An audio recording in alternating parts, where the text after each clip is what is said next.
Salut tout le monde, on se voit pour cette petite vidéo. Je voudrais un peu éclaircir certaines choses sur certains mots de vocabulaire autour du cinéma. C'est vrai qu'on entend pas mal de mots, surtout des mots qui sont un peu des anglicismes. Et bon, je sais que des fois des gens se perdent un peu. Remake, reboot, remaster, spin-off, crossover. Tout ça, je vais essayer d'expliquer, de donner des exemples. Et la différence est assez simple, surtout qu'on est abreuvé de tout ça au cinéma ces dernières années. Alors on va commencer par le remake. Le remake, c'est plutôt simple. Un remake, refaire, c'est tout simplement quand un film est refait. Quand il y a une histoire et que quelqu'un va refaire 20 ans plus tard le film, exactement le même film, enfin la même histoire, avec des nouveaux, bien sûr, acteurs, une nouvelle musique, une autre réalisation, mais c'est la même histoire. Comme exemple, on a Carrie. Il y a Carrie de Brian De Palma de 1976. Ok, et il est ressorti en 2013, Carrie. Il est ressorti avec Chloé Grace Moretz et Julianne Moore. Et c'est exactement la même histoire. Franchement, le film il se ressemble tellement limite que je me demande pourquoi ils l'ont refait. Et il est passé inaperçu d'ailleurs au cinéma tellement qu'il était assez identique. Les Visiteurs par exemple, nous on a la version de 93, Les Visiteurs, et il a été refait avec Christian Clavier, Jean Reno et Les Visiteurs en Amérique. Au lieu juste de le traduire en anglais, ils ont refait tout le film pour le public américain en 2001. Donc là c'était vraiment le remake du 1. Millennium par exemple, le film tiré du roman. Il est sorti, il y avait la version suédoise et danoise qui est sortie en 2009, Millennium, les hommes qui n'aimaient pas les femmes. Et après, 2 ans plus tard, ils ont ressorti le film, mais la version américaine, avec Daniel Craig en 2011. Alors moi j'avais tellement aimé le 2009 que j'avais un peu boudé la version de 2011 et j'étais pas allé le voir au cinéma et on m'a dit que quand même en fait il était quand même super bien. Ce 2011 je le verrai un jour. Alors souvent les remakes c'est souvent quand c'est tiré de romans puisque comme on calque l'histoire, on refait l'histoire et bien du coup on se retrouve avec plusieurs films qui sont refaits. Ensuite on a les remasters.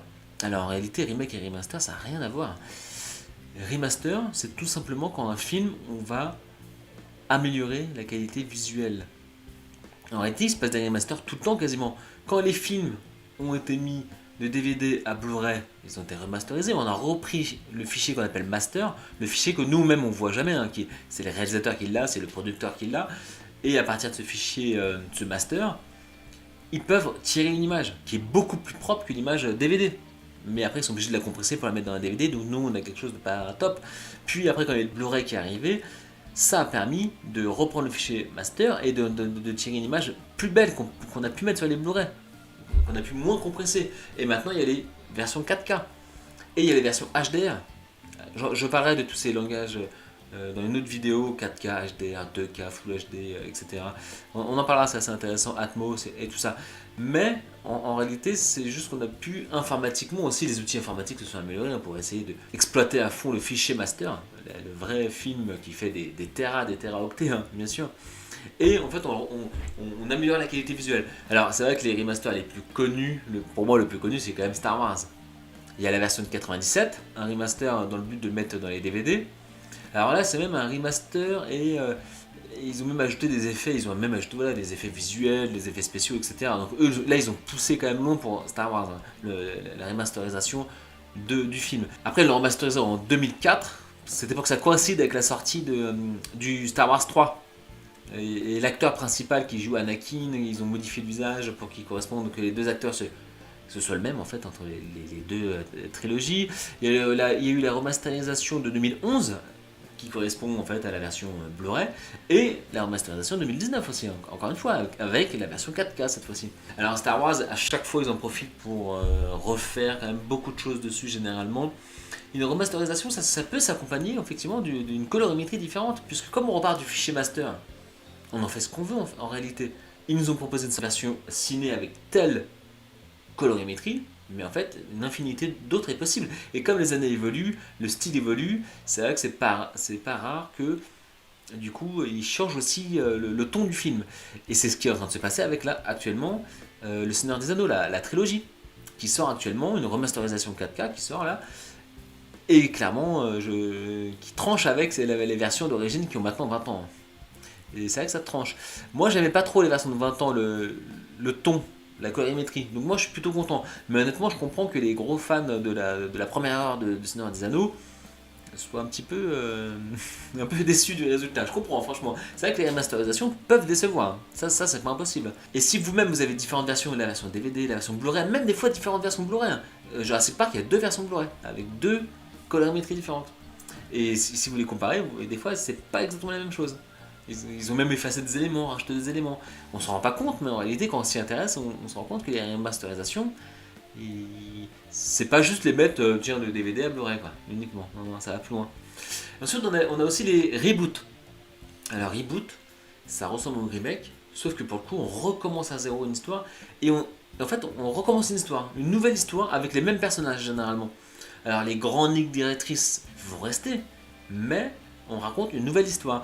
Un bel exemple, c'est Batman. On a la version de 66, on a la version de 89 par Tim Burton, on a la version de 2005 avec Nolan comme réalisateur, on a la version, puis là la version récemment de Snyder de 2016 avec Snyder, et à chaque fois donc différents bien sûr acteurs qui ont joué, qui ont incarné le personnage de Batman. Et à chaque fois que des nouveaux acteurs bien sûr qui ont incarné Batman, Michael Keaton, Christian Bale, Ben Affleck. Donc là on a Batman, on peut citer Spider-Man avec Tobey Maguire, Andrew Garfield, Tom Holland, on peut citer Tomb Raider, la version de Angelina Jolie, et là le reboot là, de 2018. On peut citer la saga Halloween qui a connu un reboot récemment. Ocean's Eleven, en fait c'est un reboot du film L'inconnu de Las Vegas de 1961 avec Frank Sinatra. La planète des singes, là, la trilogie récemment qui est un reboot. C'est vrai que les reboots c'est quand même assez à la mode. Il y a des gens qui aiment pas, il y a des gens qui aiment beaucoup revisiter des histoires. Ça, et je pense qu'on va en avoir encore beaucoup, hein, des reboots. Ensuite on a ce qu'on appelle les spin-offs. Les spin-offs, c'est quand même de plus en plus connu, hein, ce qu'on appelle un spin-off, c'est quand un film va être dérivé d'un autre film. C'est un spin-off. On a Rocky, et le spin-off de Rocky, c'est Creed. On avait le personnage de Creed qui fait le lien entre les 2 films. Rocky apparaît aussi d'ailleurs dans les 2 sagas, mais c'est un spin-off de Rocky. Dans les séries, Better Call Saul, c'est un spin-off de Breaking Bad. L'avocat de Breaking Bad, après il a sa propre série. Donc le spin-off, c'est quand une série dérive d'une autre série ou film. Et on a aussi ce qu'on appelle les crossovers. Donc là, c'est quand on a 2 séries, 2 films, qui ont chacun leur train, leur saga. Et en fait, dans un film, ils vont se rencontrer. Là, on peut citer par exemple Alien et Predator. 2 sagas de films. Et après, après ils se rencontrent dans Alien et Predator. Godzilla et King Kong.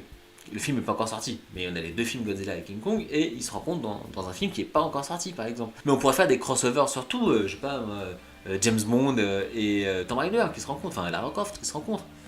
D'ailleurs, c'est incompatible au niveau type de film. Et enfin, quelque chose qui ressemble au crossover, d'ailleurs la limite est plutôt très, très fine, il y a les univers étendus. Les univers étendus, c'est quand volontairement on crée un univers avec plein de films, plein de personnages qui se passent tout simplement dans le même univers. Donc du coup, oui, ils vont se rencontrer. Donc là, ce sont des crossovers. Mais ils ont tous leur saga, ils ont tous leurs films, ils se rencontrent et après ils se rencontrent plus. Bref, c'est l'univers étendu. Donc bien sûr, le Marvel Cinematic Universe, hein, qui est quand même, j'imagine, l'univers étendu le plus connu du cinéma. On a la même chose chez DC Universe avec Batman, Superman, Wonder Woman, etc. Donc là, ce sont des univers étendus. Donc voilà, donc j'espère que je vais vous y retrouver un petit peu mieux avec les remakes, reboots, remaster, spin-off, crossover, univers étendu. Et il y a encore plein de mots comme ça qui sont liés au cinéma, au film, et je ferai 2-3 autres vidéos où je parlerai un peu de tout ça, vous verrez, les director's cut, les final cut, les versions longues, etc. Vous verrez, je ferai plusieurs vidéos. Je finis par une petite question facile. Je fais des questions faciles là, et ça va être de plus en plus dur, il faudra muscler votre jeu. Alors, question. Vous répondant dans les commentaires, je vais un petit peu voir votre culture de cinéma. Quel personnage Benedict Cumberbatch interprète-t-il ici? Celui qui n'a pas la réponse, ce sera une heure de colle. Okay. Je suis prof, je rigole pas. Et surtout, n'oubliez pas de vous abonner, hein, si vous voulez suivre un peu ce que je fais, toutes mes petites vidéos qui concernent le cinéma. Allez, bonne soirée, bonne matinée, bonne après-midi. Allez, à bientôt.